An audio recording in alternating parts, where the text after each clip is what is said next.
Muy buenas tardes, mi nombre es Juan Sebastián Suárez y en este video les quiero compartir un poco sobre el libro de Juan Jacobo Rousseau, exactamente en el capítulo 15 donde habla una referencia del gobierno desde los diputados hasta los representantes. Haciendo un pequeño sondeo les voy a comentar brevemente que Juan Jacobo postula que cuando hay un servicio público y ese mismo servicio público deja de constituir a los civiles, el Estado va a llegar a la ruina. De aquí mismo se van a desprender dos maneras. Una, va que el gobierno o el mismo país va a tener un ejército y unos representantes. Un ejército el cual va a estar dedicado a defender la patria y unos representantes que van a estar dispuestos a... Ahora, casos como el tráfico de comercio y el habido interés público son factores que van a sustituir los servicios personales de todos los civiles y van a estar dados a cambio de dinero. ¿Qué va a pasar con esto? Va a haber una ganancia que va a aumentar fácilmente y que el dinero, cuando se esté diendo, próximamente vamos a quedar en cadenas. ¿Por qué? Es como por decir un caso de corrupción. Si nosotros estamos dando un dinero por algo que no debemos hacer, significa que estamos haciendo algo mal. Algo muy interesante que me parece es cuando Juan Jacobo Rousseau postula que la palabra finance traducida significa esclavos. O sea, nosotros somos esclavos del dinero, de las finanzas, de todo el poder que se está dando en el gobierno. Y asimismo dice que nosotros estamos regidos a algo desconocido. No conocemos la palabra y estamos sometidos a lo desconocido. Vivimos en lo desconocido y no sabemos por qué está pasando todas las cosas que pasan hoy en día. Estamos viviendo en un país libre, suponemos nosotros mismos, pero si somos esclavos, ¿qué país libre estaremos dando? Si tomamos en cuenta lo que dice Juan Jacobo, estamos diciendo que en un país libre se va a ver una no pagar para la exoneración de los deberes. Es decir, si nosotros pagamos para exonerar nuestros deberes, no estamos siendo un país libre, estamos siendo un país. Ahora, ¿cuál es la verdadera definición de un país libre? Que nosotros paguemos por cumplir los deberes, que seamos rectos y justos. Y cuando lo lleguemos a lograr, vamos a ser sometidos a un buen gobierno.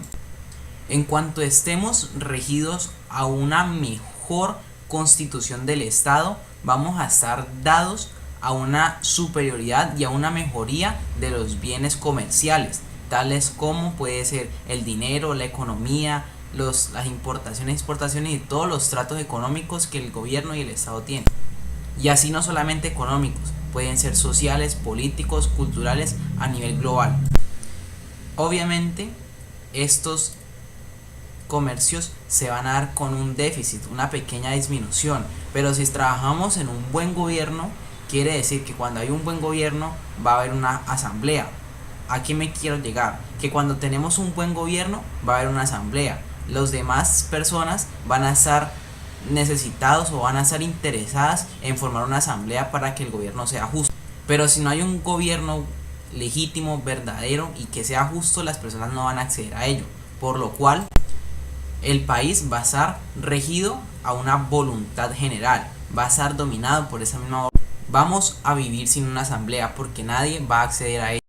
Concluyendo este capítulo, Juan Jacobo va a decir que estamos viviendo una soberanía no inalienable, que consiste en la voluntad general y no se puede representar. Y está en lo cierto porque nosotros vivimos en una sociedad donde todo esto está representado y estamos regidos a un mal gobierno. Pero cuando estamos hablando de algo no representable, podemos hablar de la idea de los representantes, como postula Juan Jacobo. Y esta idea viene del feudalismo moderno, donde el hombre que es deshonrado y el hombre va a ser degradado.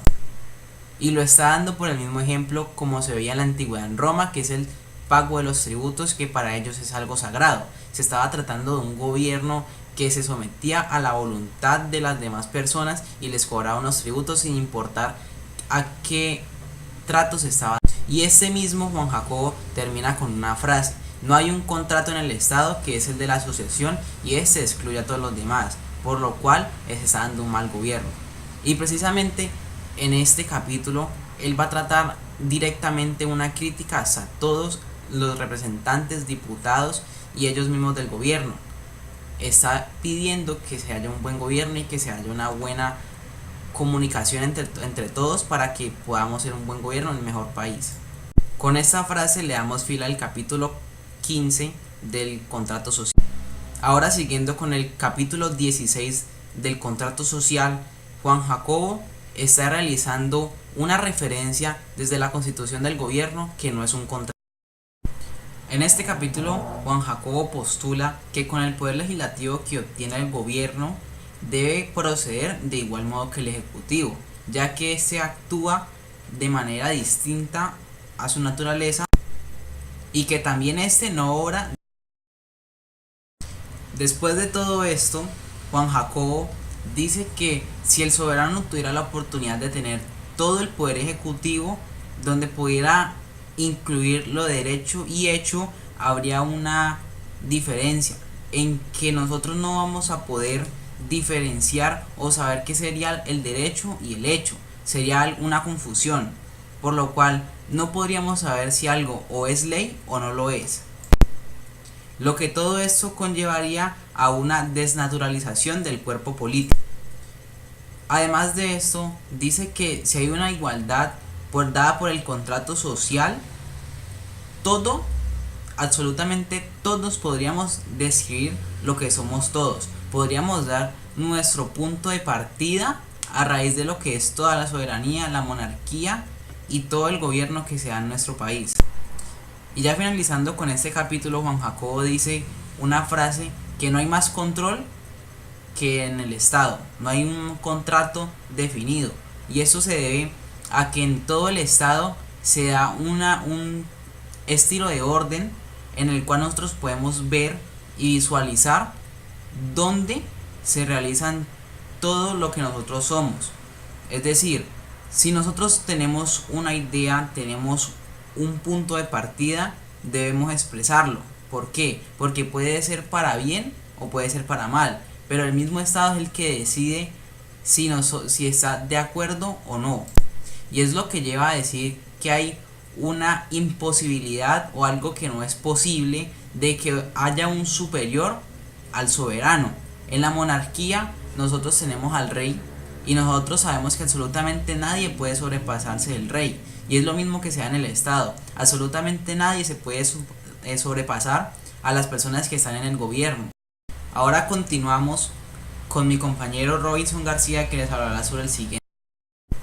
En este capítulo, Juan Jacobo postula que con el poder legislativo que obtiene el gobierno debe proceder de igual modo que el ejecutivo, ya que éste actúa de manera distinta a su naturaleza y que también éste no obra.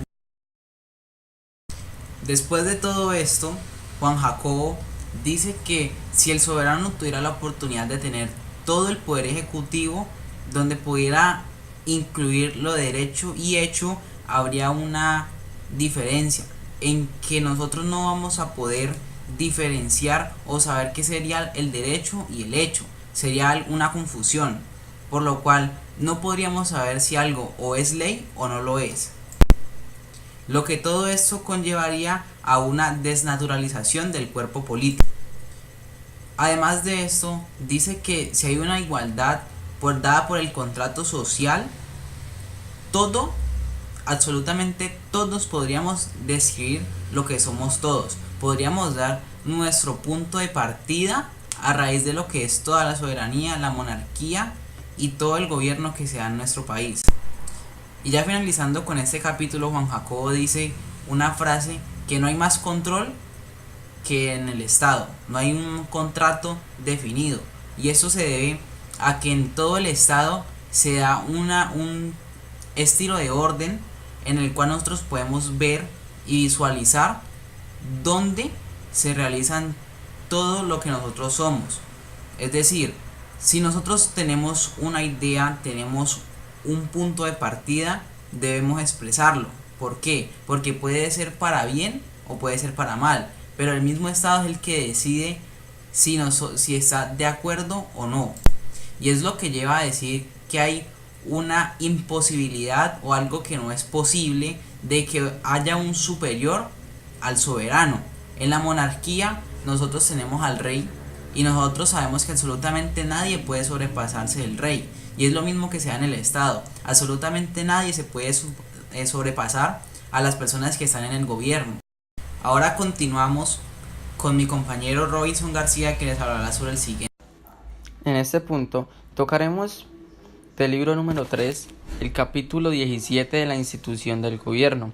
Este capítulo empieza haciéndonos una pregunta: ¿cómo debe, pues, considerarse el acto por el cual se instituye el gobierno?